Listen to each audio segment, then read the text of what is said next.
else do you want to get from meditation?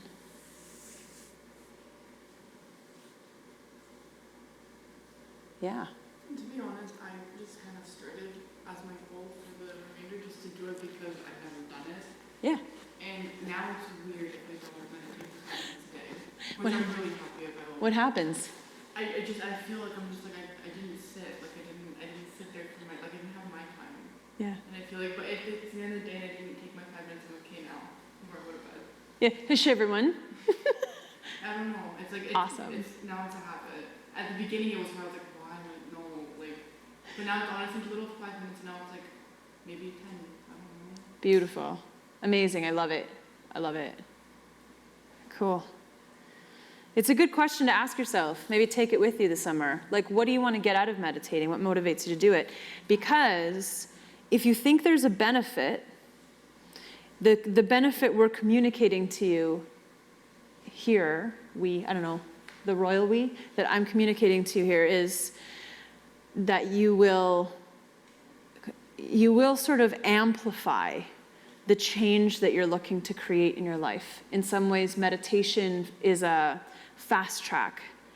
Like, you can just live, and what you will find is the longer you're on the planet, this sort of organically, hopefully, in small portions here and there, you just get a little smarter, right? You get exposed to a bit more stuff, you get some more experience, you start to recognize some patterns.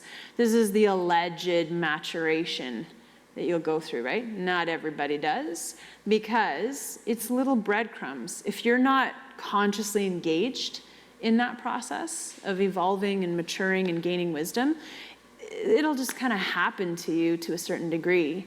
But if you focus on it and you make it a goal, it's like anything else, like getting up out of bed, going down the stairs to have some cereal, walk into your car, that's all kind of passive exercise, right? It'll keep you from totally atrophying, but it's not really going to get you in shape, like consciously setting aside time to go to the gym or do yoga or whatever, get up and do 10 push-ups a day, whatever it is, right? When you start to take those actions, you see amplified, accelerated results, right? So meditation is that. It's your workout for this muscle of being able to be self-centered, being able to be calm and present and engaged in your life from a place that you want to be, from a place where you feel empowered, from a place where you feel like you have some sense of freedom within it.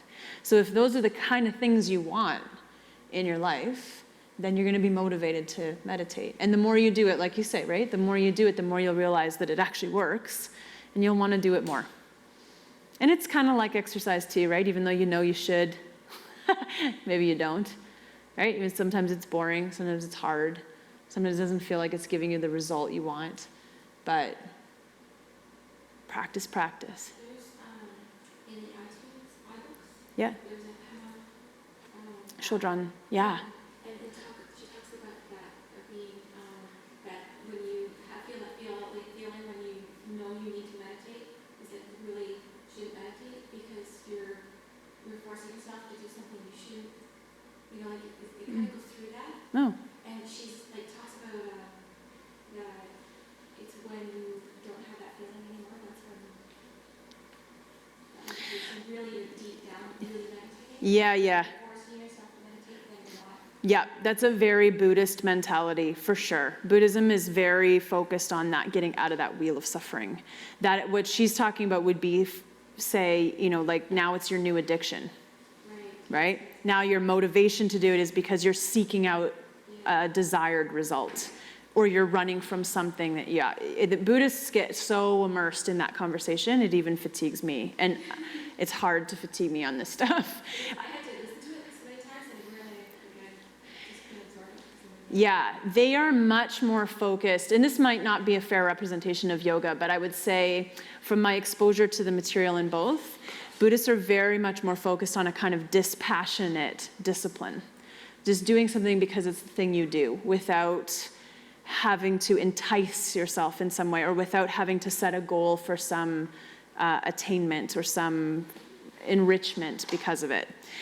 My personal perspective on that is that You get way less success in the world, pragmatically, if you don't give people goals. We like goals, and I don't think goals are necessarily negative in and of themselves. I think we have to stay conscious of the goals we're setting and why we're setting them. You know, like Nazis had goals. Not, you know, you have to have some kind of understanding of what you're doing, what you're working towards. But I like being motivated by that stuff. Maybe that's a weakness on my part. Buddhists would certainly say so, that I'm still caught in that need to find desire. But my ultimate drive is to create opportunities for people's freedom as often as possible. And if I'm pushing people towards this particular way of being, that's this kind of dispassionate disciplinary practice, and I see the numbers drop, that's all of these people that aren't becoming more free. If I feel like I've got to put a little more salad dressing and almonds and oranges in your spinach to get you to eat it, I don't mind. I don't mind. So, you know, I don't think that I think it's good. Become addicted to the right things as part of your path. Sure, 10, 20 years from now, 5, 10 years from now, when you've got a certain foundation in this practice and you are strong enough to maybe move yourself into that place where you can do these things dispassionately, it doesn't have to feed a need. That became my Ashtanga practice. Probably after the first 7 or 8 years, it was like I didn't have to want to get to the mat, and I didn't have to have a certain effect from the practice. Like I didn't have to get that body stone because I just was invested in what I was doing it for.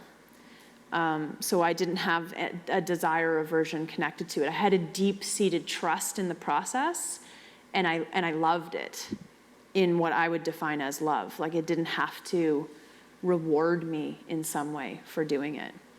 But I would not have been able to do that in the first couple of years of practice. And I probably wouldn't have gotten to year 7 or 8 or 10 or 13 like I did if I hadn't initially just done it because I loved it, because it felt amazing, and there was this great community around it, and it was so interesting to me. It was new, and it had all these challenges, and there were always postures that I was learning and getting to.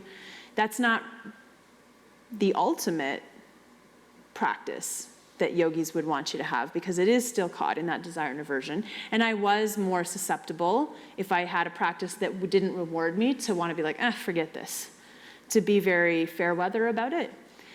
But, you know, I like working with people where you are. I like working with myself where I am. And I think, be compassionate. Be compassionate with yourself. Let yourself find something you like up front, and maybe then take on the harder meditation later.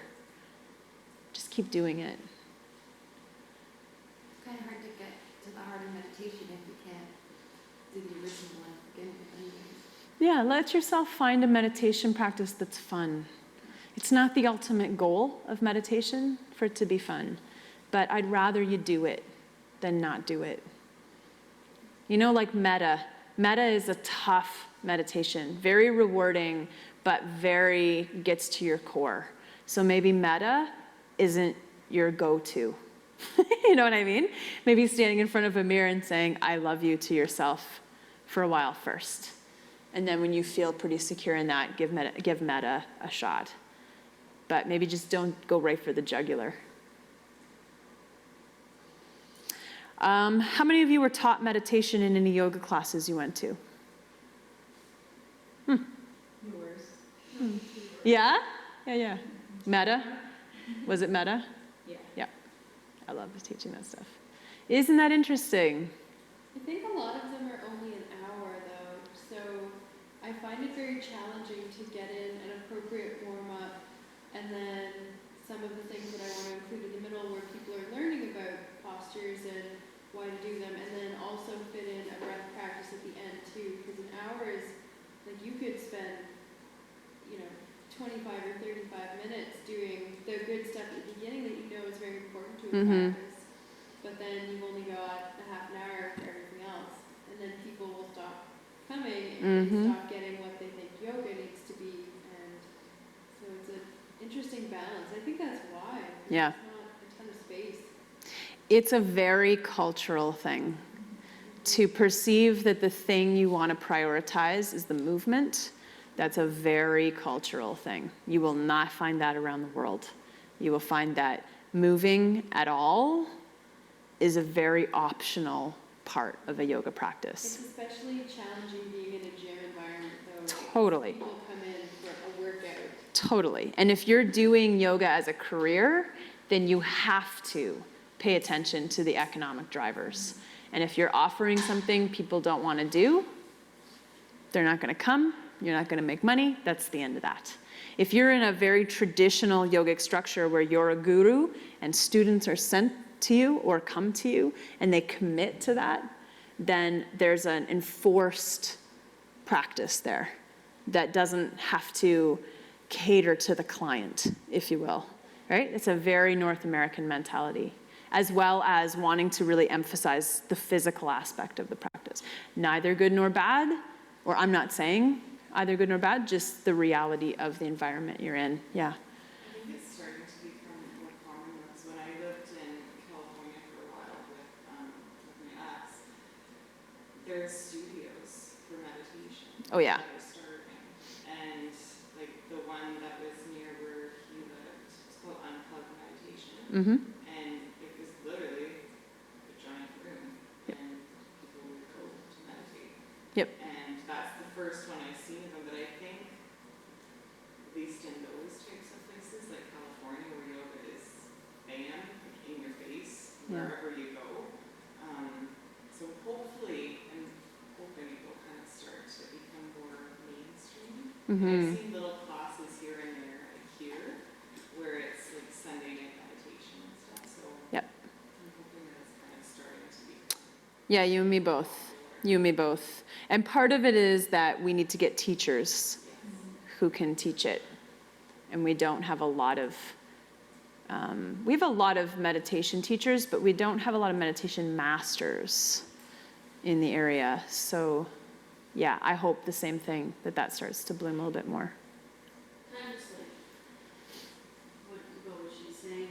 Like it's becoming more common to like see meditation classes, but like even in studios that are dedicated to only yoga, it's still like a separate class, and like you have Yeah. to. It's like one day a week, maybe like 1 month or something. You have to like register separately for it. Yeah. Yeah, you might be carving yourself out a pretty sweet niche if you decide to focus a bit on meditation, become a meditation teacher, and become reasonably, immersed in it yourself so you have something to teach from. That might be something that's kind of emerging. It's a hard call because meditation requires people to do a lot of things that North Americans are not particularly well known for. Like, shh, be quiet, be still, don't do anything, don't try to entertain yourself. There's no candy at the end of this, It's not really in our joints. Do you think you might want to teach meditation? Yes. Yeah? Yes, very much. Yay! I actually wanted to teach meditation before I wanted to teach yoga. Amazing. Okay, I'm super excited. I did not expect that. I'm super excited to hear that. Why? Perspective. I think that for a lot of people who started, it's like really difficult. As yoga is, and you can't describe it, it's like you just gotta do the thing. Yeah. And you'll understand. Yeah. And I think if there's more of us doing the thing, it becomes a thing. Yes. I would love Which is it. like really great. Yeah. I would love to see like a meditative tribe Yeah. starting to form. It's not really like a group activity per se, but it is easier to do if you have, Community. community, exactly, a sangha around it. Yeah. Cool. I'm so excited to hear that, you guys. How do you think daily meditation will change how you are in the world? Well, it already has. How? I know we've all just said all these same words, these buzzwords, but like I'm so calm. Yeah. And the way I was just saying this at lunch, the way I argue now is not. You would look at how I argue and be like, but you're not even arguing. Yeah. It's like responsive and listening and not reactive and understanding. Like those were always in my vocabulary, but I didn't know what those meant. And then you put a difficult situation in front of me now, and I'm just like, okay. So now you have to look at it differently. Yeah. And what's the effect been on your life? So Yeah. It's just easy. It's just, it doesn't have to affect, everything doesn't have to affect you, because it doesn't affect you. So, and now it's funny because I have, you know, when you start to live that way, other people in your life start to live that way. And it's just like, now you're in this really cool tribe, and you're all like looking at each other like, we're really cool. We're connected. High five. We are awesome. Yeah. And it just It happened. just happened. I think there's a big, the power of perspective and understanding can be really huge without even talking about it. Yeah. You can just like feed off of each other, right? As can anger. Yes. So if we can all do that when we are angry, the flip side of that is we can do that when we're positive and happy as well. That's a great segue into a little story that I have here that followed my last question, conveniently. Some of you may know this. Actually it doesn't. I have a quote from Pema Chodron, but I'll tell you the story because I know I had it in here. I bet it was that thing we skipped. Hang on.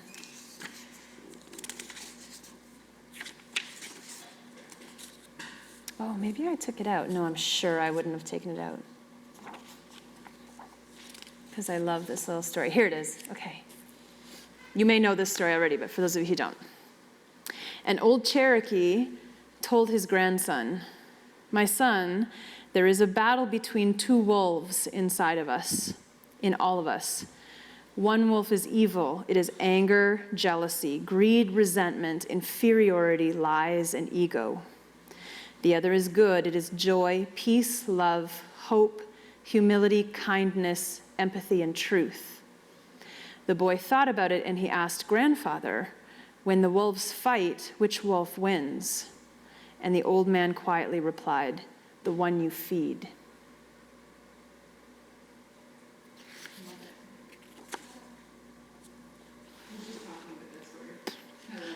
I do too. The first time I heard that, I was like, whoa. Feed the wolf you want to win. I want you guys to take these questions to heart, take them with you over the summer, and really think about that. How would you change? How would you be different if you meditated? You can start to work back, right? If that question of like, why do I meditate is like, I don't really know because it's supposed to be good for something, work from like, how do you want to be different in the world? How do you want to be different with yourself? What would you like to see change? And if you understand meditation as a kind of tool that might apply to that, start to think about what kind of meditation would you do to start to encourage that kind of change. There are so many different meditation styles. If you check out that Pema Chodron link or the Michael Stone link or all of the stuff in your Full Catastrophe Living book, like there's tons of different kinds of meditation. Start trying this stuff with that goal. For me, like you, I was driven by a lot of, I'm a very independent person. I like to engage in stuff. I like to succeed. I like to have goals. I like to win and, get sharper, get better, blah, blah, blah. I'm really driven by that kind of evolution. And misguided, that can become a kind of dominance behavior. And I didn't ever want to be that person, but I felt like that was how I had to approach people until I started doing metta. And metta was terrifying for me because it forced me to care as much about another person as I cared about myself. And that was in conflict with what I thought I had to do in order to gain everything that I wanted to gain. But as soon as I started to practice and realize that I can be compassionate without losing power to people, now I was free in that dynamic, right? So metta really, really worked for me. Maybe you'll find just breath practice, nice and simple, just quiets you down. Maybe that raisin practice is great because most of your anxiety manifests in food and in your eating behaviors. Maybe walking practice is great because you sit at a desk all day and it's got the dual purpose of like clearing your mind and moving your body around, right? You all have these different biographies and different biologies. So apply the meditation practice that's gonna support it best. Take these questions with you, start thinking about it. I can't wait to hear from you in the fall. Or through the summer, message me, I'm always here. So this is a quote from Pema Chodron from her book, When Things Fall Apart. Great book, by the way. When Things Fall Apart. She says, it's a longer quote, so you don't have to write it down. The only reason we don't open our hearts and our minds to other people is that they trigger confusion in us that we don't feel brave enough or sane enough to deal with. To the degree that we look clearly and compassionately at ourselves, we feel confident and fearless about looking into someone else's eyes.